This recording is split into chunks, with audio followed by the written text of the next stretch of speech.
Hello, and welcome to Project Obsidian Cyber Threat Hunting 101 Introduction to Cyber Threat Hunting. In this session, we'll cover some terminology used within cyber threat hunting, what cyber threat hunting is, why it's important, and where it fits into an organization. At the end, I will provide more resources for you to learn more. Getting started with terminology, this is not an extensive list of all the terms used within cybersecurity or information security. This is just a couple terms that are good to know when you're looking at cyber threat hunting. I could spend hours trying to explain all the terms used within the field, but I have to be honest, I think I don't even know them all, to be honest. Some good places to look up terms or learn more is the CISA glossary has some pretty good terms, or SANS security, or just Googling it, to be honest. Getting started with threat. A threat is a circumstance or event that can or could possibly cause damage to an organization, individual, or government. A threat actor is an individual, group, organization, government at times that conducts acts of attempting to cause damage to other organizations, groups, individuals. So these guys are basically the bad guys. Another term for them is adversary or malicious actor. The news likes to use hackers, but we all know that that's not true. Criminals is the term I like to use.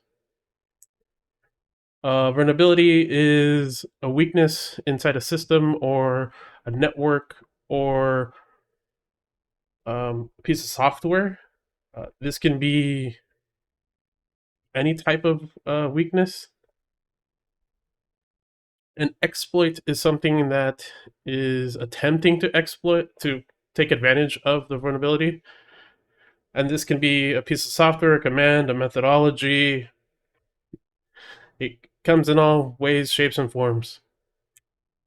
An attack is the actual action taken by threat actors or adversaries to exploit a vulnerability in order to cause damage. And this can cause damage to an organization, either reputation-based or monetary. Some threat actors, as we've seen in the past, just like to cause damage at some points. Now let's get into what cyber threat hunting is. So cyber threat hunting, or threat hunting, this, it's hard to define at times. Everybody has their own definition or their own opinion about it. We're going to take a look at what Wikipedia defines cyber threat hunting as, and then I'll give an explanation as to what I think cyber threat hunting is to me, and something that I learned from a colleague of mine. So Wikipedia has cyber threat hunting as the process of proactively and iteratively searching through networks to detect and isolate advanced threats that evade existing software solutions. And this is a pretty good definition of cyber threat hunting. But the definition that stuck with me is this one, which is a methodology to proactively look for unknown unknowns in your environment. And I learned this from somebody else here at the Blue Team Village, and the moment I heard it, it resonated with me, and it has stuck with me ever since. And to understand this definition, you need to also understand what an unknown unknown or a known is. So come into play the knowns and the unknowns. So the way I understand it, and the way it makes sense to me, the knowns and the unknowns are fields of view that you yourself, your organization, your team, and the threat actor or adversary has upon your environment. Starting off with the knowns and knowns, the known knowns. So this is things that you know and an adversary knows. This can be public IP addresses, web servers, public web servers, email addresses that are leaked, passwords that are leaked, open ports that you can get from a scan. So this is both things that you know and an adversary knows, and can be used against you or can be used to protect you. The known and unknowns. So the known here is something you know about your environment that an adversary may not know. That can be EDR solution, network filtering, firewalls, switches, logging infrastructure. This is all the things that you know about your environment and how it's set up that an adversary would not know. They're flying blind. They don't know any of these things. So this is the stuff that you use to your advantage, and you have the upper hand against adversaries. Then we have the unknown knowns. So these could be vulnerabilities that just came out that an adversary has found on your exposed network devices or exposed domains. It can be a misconfigured web server that is wasn't supposed to be public but now is public, right? And an adversary found it by scanning your IP range or your domains or subdomains. But you may not know this because it's a misconfiguration. You believe that it's not public until you find out otherwise. And that's what this refers to. And then you have unknown unknowns. And these are things that both you and your adversary don't know. This can be misconfigured EDR, logs not flowing correctly, lag time between an action and a detection. This can be many different things that you may not know and an adversary doesn't know. And this is what brings us back to the definition, which is cyber threat hunting is a methodology to proactively look for unknown unknowns in your environment. So why is cyber threat hunting important? So cyber threat hunting is important because you're hunting for these unknowns, and this can be many things, right? A threat actor can be living inside your network already. You could have malware somewhere on a system that you don't have no visibility on. And by conducting a threat hunt, you are looking for something that is either not there or shouldn't be there. And because of this, it becomes pretty important that it's proactive, right? A lot of security is reactive. We react to incidents instead of going out and trying to stop them beforehand. Well, we try and stop beforehand, but cyber threat hunting is one of those things that helps us with that. Another thing that I find threat hunting or cyber threat hunting useful for is being able to identify gaps in visibility. So this can be where you don't have certain logs from certain machines, like you don't log all your macOS logs into a centralized location, or maybe EDR is installed, but it's not really sending the data back to where it needs to be. It can be the lag time between an event occurring and when you ingest the log to get alerted on.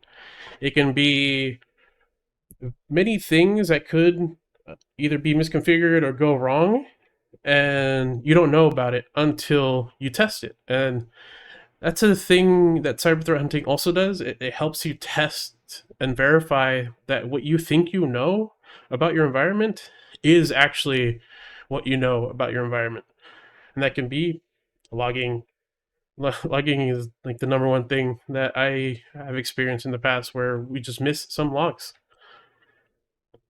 And now let's talk about who actually conducts cyber threat hunting, or is there a team for it? And at times, in certain organizations, there is a team. There can be a team that is dedicated to threat hunting, but it also can be a small organization where maybe there's only a handful of security engineers and everybody kind of wears multiple hats. You know, I've done it as a SOC analyst. I've done it as a incident responder, as a security engineer. I've worked in many areas within cyber defense, and I've done threat hunting in most of those areas. Sometimes it's not in my job description, but it's necessary to do my job. And because of that, it's a pretty useful tool. I think any type of program that does some sort of threat hunting is a good program. Now, one area where it might be different, which is something I've never experienced, is where you work at an organization that provides security services to customers. So you work for an MSSP or an MDR where you're conducting threat hunting, but that is the service you provide to your customers. And that is also a good thing, but I've never done it, so I can't really speak to it. But it's pretty awesome from what I hear.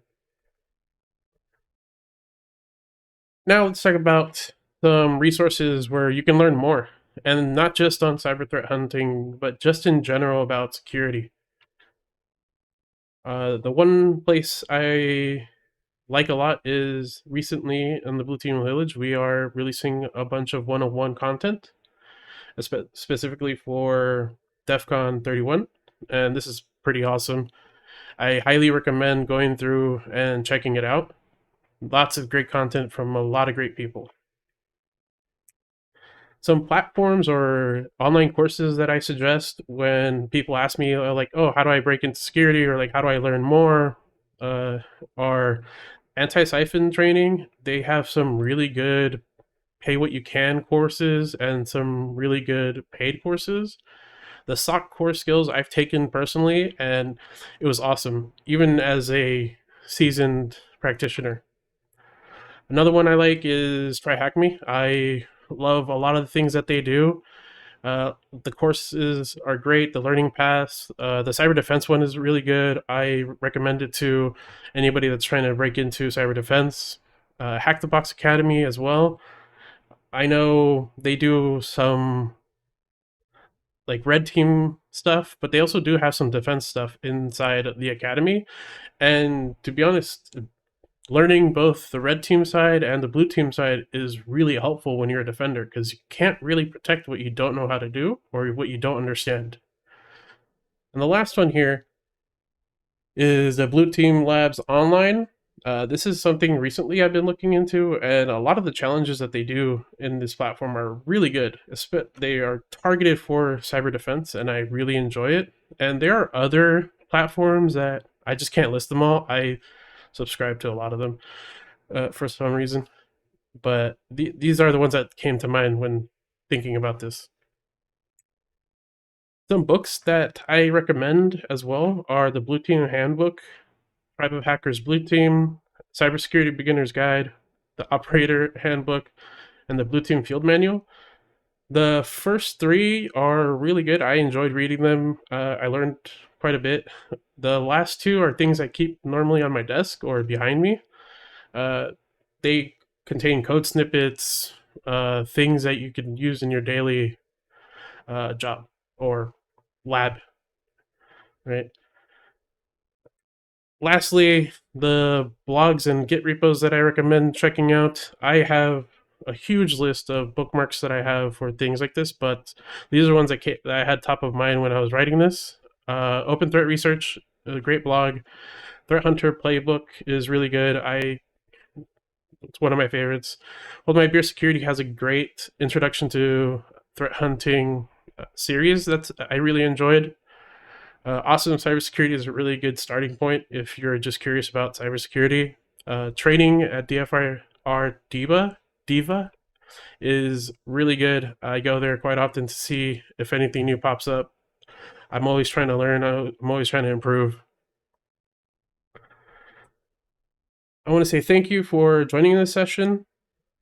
If I missed anything or something was confusing or I got something wrong, please feel free to reach out via the Discord or via email. Um, I'm always around. Anybody else within the community can help answer questions if you have any. Thank you. Welcome to Cyber Threat Hunting 101. In this module, we will review pyramid of pain, overview of hunt methodologies, signature-based hunting, threat intelligence-based hunting, and behavior-based hunting. So what is pyramid of pain? Pyramid of pain was created by David Bianco, and it's a framework that categorizes different types of security indicators based on their usefulness and difficulty to obtain for an attacker. It was introduced as a way to prioritize and focus security indicators that are more effective in detecting and preventing cyber threats. The pyramid of pain consists of different layers, with each layer representing a type of security indicator. The layers are arranged from the bottom to the top, with the bottom layers being the least useful to an attacker, and the top layers being the most valuable for defenders. The idea is that by focusing on the indicators higher up in the pyramid, defenders can have a greater impact on the attacker's operations.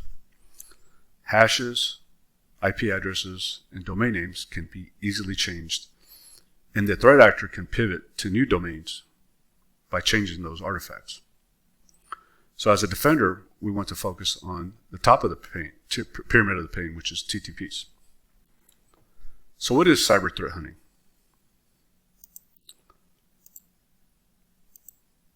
Cyber threat hunting is a proactive approach to cybersecurity that involves actively searching for threats within an organization's network or systems, hunting for activity and behaviors that are not currently detected or alerted on by security tools. So in this next section, we're going to review signature-based hunting, threat intelligence-based hunting, and behavior-based hunting. What is signature-based hunting? Signature-based hunting is a methodology that involves searching for known threats based on their unique structures or patterns. These signatures are often generated by antivirus software or threat intelligence feeds. Signature-based hunting is useful for detecting known malware or other threats that have been previously identified. Example of signature-based hunting is malware signatures using YARA. YARA rules can be implemented to identify patterns and strings and characteristics of a malicious binary. Another example of this is IDS/IPS signatures, such as snort rules or suricata signatures. Again, these are all signatures that have to be based on previously known threats. Advantages of signature-based hunting is that they're easy to implement, effective against known threats, and can be automated. The limitations of signature-based hunting: they're ineffective against new or unknown threats, can produce many false positives or false negatives, require frequent updates to keep up with new threats. What is threat intelligence-based hunting? Threat intelligence-based hunting involves using external sources of information to identify potential threats. This may include threat intelligence feeds, open source intelligence, or information shared within a cybersecurity community. Threat intelligence-based hunting can be used to identify emerging threats and vulnerabilities. Advantages of threat intelligence-based hunting: they're effective at identifying emerging threats, provide context and background information on threats, can be used to identify vulnerabilities in the organization's systems. And there are limitations of these threat intelligence-based hunting is that they require access to reliable source of threat intelligence. In other words, the intelligence has to be high confidence, high fidelity to avoid false positives. It can be time consuming to sift through large amounts of information to look for these high confidence, high fidelity indicators. They also may not provide a complete picture of the organization's security posture. So what is behavior-based threat hunting? Behavior-based threat hunting involves looking for unusual or suspicious activity on the network or systems. Behavior-based hunting can be used to detect new or unknown threats that may not have a known signature.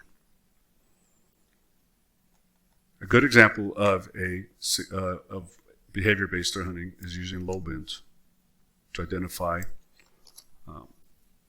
TTPs that an attacker may leverage. And so in this next section, we're going to have a demo of a behavior-based threat hunt that I created in Splunk. For this demo, I used a Windows 10 VM and a Splunk community version. Of course, this can be done with other systems, but because this is what I use at home for my own research, this is where I'm presenting for the demo. And just in case you're curious of how you can also do this at home, I have a GitHub page where I have workshops that will guide you through developing your own home-based research system. In my GitHub repo, I also have threat hunting scripts, threat hunting queries that I put together using for Splunk. Of course, these can be modified to use for other systems as well. But in this demo, we're going to run a query to look for known TTPs that I've established as this mock threat actor. And in this example, the threat actor runs the attrib command, installs AnyDesk, runs the bits admin, and also runs adfind.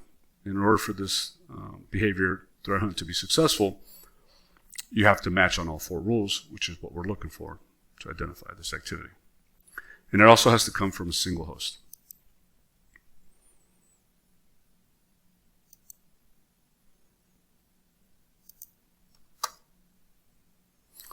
As we can see, we have one rule that matched. We have rule 1, which is the attrib command. Rule 2, which is the use of AnyDesk. Rule 3, which is bits admin. And rule 4, which is adfind. And here we can see in the images that those matched. And we can also review and examine the command line activity of what took place. Now, for this demo, I used Atomic Red Team to execute these TTPs, but this is just an example of how you would do this behavior-based threat hunt.